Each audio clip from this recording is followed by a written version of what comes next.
হেজাজের কোনো একটি এলাকা, চন্দনী রাত, মৃদু বাতাস এবং নিস্তব্ধ পরিবেশ। সম্ভবত জিলহজ মাসের কোনো একটি রাত ছিল। আল্লাহর নবী হজরত ইব্রাহিম আলাইহিস সালাম গভীর ঘুমে আচ্ছন্ন ছিলেন। হঠাৎ তিনি স্বপ্ন দেখলেন, যেভাবে পশু প্রাণীদের জবাই করা হয় সেভাবে তিনি তার ছেলে ইসমাঈল আলাইহিস সালামকে জবাই করছেন। তিনি আতঙ্কিত হয়ে বসে গেলেন এবং গভীর চিন্তায় পড়ে গেলেন। এরকম স্বপ্ন তিনি লাগাতার কয়েকদিন ধরেই দেখছিলেন।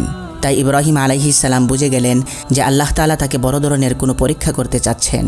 আসলেও তাই, পরীক্ষাটা এতটাই কঠিন ছিল যে বাবা হিসাবে করা তো বহুদূর, চিন্তা করাও কঠিন ছিল। প্রিয় দর্শক, ইসমাঈল আলাইহিস সালামকে কুরবানি করার প্রকৃত ইতিহাস কী ছিল এবং তাতে সমস্ত মুসলিমদের জন্য কী মহান শিক্ষা রয়েছে, এই ভিডিওতে এই প্রশ্নগুলোর সমাধান বিস্তারিত জানার চেষ্টা করব ইনশাআল্লাহ। আসলে আল্লাহ তাআলা যেভাবে নবীদেরকে দুনিয়ার সব কিছুর উপর শ্রেষ্ঠত্ব ও মর্যাদা দিয়েছেন, সেভাবে তাদেরকে অনেক ভয়াবহ ও কঠিন পরিস্থিতির সামনাসামনি করেছেন। হজরত ইব্রাহিম আলাইহিস সালামও এরকম অনেক কঠিন মুহূর্ত মোকাবেলা করেছেন এবং তাতে তিনি শক্ত কদমে স্থির থেকেছেন এবং সমস্ত পরীক্ষায় উত্তীর্ণ হয়ে সমস্ত ধর্ম ও মাযহাবের মান্যবর ব্যক্তি এবং ইমাম হিসেবে স্বীকৃতি পেয়েছেন। হজরত ইব্রাহিম আলাইহিস সালামের বিবাহ ওনার চাচাতো বোন সারার সাথে হয়েছিল, কিন্তু অনেক বছর অতিবাহিত হওয়ার পরেও সারা থেকে কোনো সন্তানের জন্ম হয়নি। এদিকে হজরত ইব্রাহিম আলাইহিস সালামের আল্লাহর বাণী পৌঁছানোর জন্য একজন উত্তরাধিকারীর প্রয়োজন ছিল। তাই বিবি সারা হজরত ইব্রাহিম আলাইহিস সালামকে পরামর্শ দিলেন তিনি যেন তার দাসীকে বিয়ে করে ফেলেন, যাতে তার বংশধারা আগে বাড়তে পারে। হজরত ইব্রাহিম আলাইহিস সালাম বিবি সারার দাসী, যার নাম ছিল হাজেরা, তাকে বিয়ে করে ফেললেন। অতঃপর বিবি হাজেরা থেকে একজন নেককার সন্তানের জন্ম হলো, যার নাম তিনি ইসমাঈল রেখেছিলেন। ওই সময় হজরত ইব্রাহিম আলাইহিস সালামের বয়স 80 বছর ছিল এবং তিনি আল্লাহর কাছে সন্তানের জন্য অনেক দোয়া করেছিলেন। হজরত ইব্রাহিম আলাইহিস সালাম তার সন্তান ইসমাঈলকে অনেক আদর যত্নে লালন পালন করতে লাগলেন এবং একমাত্র সন্তানের প্রতি মহব্বতের কোনো কমতি ছিল না।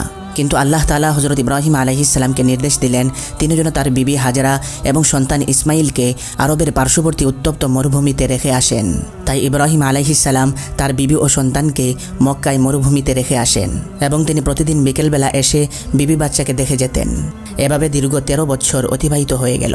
এদিকে হজরত ইসমাঈল আলাইহিস সালাম মক্কার জমজম কূপের পানি পান করে এবং মা হাজেরার স্নেহ মমতায় কিছুটা বড় হয়ে উঠলেন। ঠিক এই সময়ে আল্লাহ তাআলা হজরত ইব্রাহিম আলাইহিস সালামকে পরীক্ষা করার মনস্থ করলেন। হজরত ইব্রাহিম আলাইহিস সালাম লাগাতার 3 দিন স্বপ্নে দেখলেন যে তিনি তার সন্তান ইসমাঈলকে জবাই করছেন। হজরত ইব্রাহিম আলাইহিস সালাম অনেক পেরেশান হয়ে গেলেন। ঠিক সেই মুহূর্তে ইব্রাহিম আলাইহিস সালামের কাছে ওহী নাজিল হলো যে তিনি তার আদরের সন্তানকে আল্লাহর জন্য কুরবানি করতে হবে। এটি একটি কঠিন পরীক্ষা ছিল ইব্রাহিম আলাইহিস সালামের জন্য, কেননা ইসমাঈল আলাইহিস সালাম তার একমাত্র সন্তান ছিল এবং তিনি দীর্ঘ আরাধনার পর বৃদ্ধ বয়সে সন্তান পেয়েছিলেন। ইসমাঈল আলাইহিস সালাম ধীরে ধীরে বড় হচ্ছিলেন এবং যৌবনে পা রাখতে যাচ্ছিলেন এবং বৃদ্ধ বাবাকে টুকটাক কাজে সহযোগিতা করতে পারতেন। কিন্তু ওই সময়ই আল্লাহর পক্ষ থেকে জবাই করার নির্দেশ আসলো। হজরত ইব্রাহিম আলাইহিস সালামের সন্তানের প্রতি অফুরন্ত মহব্বত থাকলেও আল্লাহর চেয়ে বেশি মহব্বত ছিল না, অর্থাৎ তিনি সন্তানের চেয়েও বেশি আল্লাহ তাআলাকে ভালোবাসতেন এবং আল্লাহর যে কোনো হুকুম পালন করার জন্য তিনি সর্বদা প্রস্তুত থাকতেন।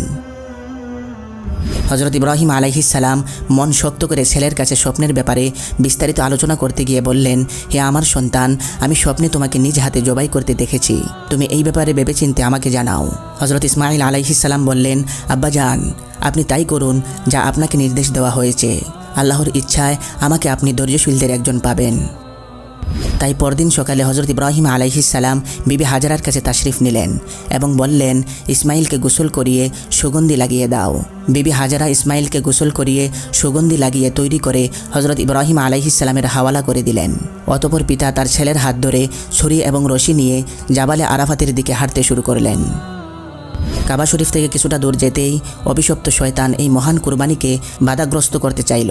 সর্বপ্রথম শয়তান বিবি হাজেরার কাছে আসলো এবং বলল, হে হাজেরা, তুমি কি জানো যে ইব্রাহিম ইসমাঈলকে জবাই করার জন্য নিয়ে গেছে?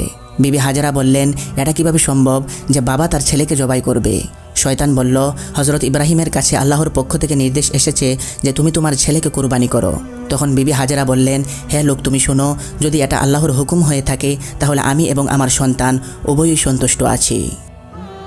শয়তান নিরাশ হয়ে বিবি হাজেরার কাছ থেকে ফিরে আসলো। অতঃপর ইসমাঈল আলাইহিস সালামের মনে ওয়াসওয়াসা সৃষ্টি করতে লাগলো।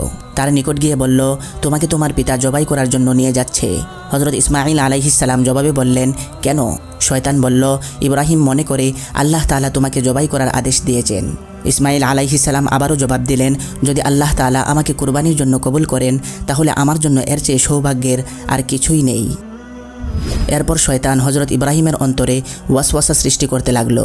কিন্তু ইব্রাহিম আলাইহিস সালাম আল্লাহর খলিল ছিলেন, বিদায় তিনি বুঝে গেলেন যে এটা সম্পূর্ণ শয়তানের কারসাজি। শয়তান তাকে কুরবানি থেকে বিরত রাখার চেষ্টা করছে। তাই তিনি পাথর নিয়ে শয়তানকে নিক্ষেপ করলেন এবং বললেন, হে অভিশপ্ত শয়তান, আমার সামনে থেকে দূর হ। হজরত ইব্রাহিম আলাইহিস সালামের এই কাজটি আল্লাহ তাআলার কাছে এতটাই পছন্দ হলো যে কিয়ামত পর্যন্ত সমস্ত হাজিদেরকে নির্দেশ দিয়ে দিলেন যে আমার প্রিয় বন্ধু ইব্রাহিমের এই সুন্নতটি জীবিত রাখার জন্য শয়তানকে 7টি কঙ্কর নিক্ষেপ করো। হজরত ইব্রাহিম আলাইহিস সালাম ইসমাইলকে নিয়ে পাহাড়ের চূড়ায় পৌঁছে গেলেন এবং ইসমাইলকে মাটিতে শোয়ার জন্য নির্দেশ দিলেন। তখন ইসমাইল আলাইহিস সালাম বললেন, আব্বাজান, আমি উল্টো হয়ে শুয়েছি যাতে আমি আপনার চেহারা না দেখতে পাই, এবং আপনিও আপনার চোখে পট্টি বেঁধে ফেলুন যাতে আমাকে দেখে আমার প্রতি মহব্বত সৃষ্টি না হয়, যাতে আমার প্রতি ভালোবাসা আল্লাহর প্রতি ভালোবাসার থেকে বৃদ্ধি না পায়। অতঃপর ইব্রাহিম আলাইহিস সালাম ইসমাইলের পরামর্শ অনুযায়ী কাজ করলেন। হজরত ইসমাইল আলাইহিস সালাম যখন মাটিতে শুয়ে পড়লেন তখন ইব্রাহিম আলাইহিস সালাম ছুরি উপরে উঠিয়ে শরীরের সমস্ত শক্তি দিয়ে কলিজার টুকরা সন্তানের গলায় ছুরি চালালেন। তখন আল্লাহ তাআলার হুকুমে হজরত জিবরিল আলাইহিস সালাম জান্নাত থেকে দুম্বা নিয়ে হাজির হলেন। হজরত ইব্রাহিম আলাইহিস সালাম জবাই শেষ করে যখন চোখ থেকে পট্টি সরালেন তখন তিনি অবাক হয়ে গেলেন, কারণ তিনি ছেলের জায়গায় একটি দুম্বাকে পরে থাকতে দেখলেন এবং ইসমাইল আলাইহিস সালাম তার পাশে দাঁড়িয়ে হাসছিলেন।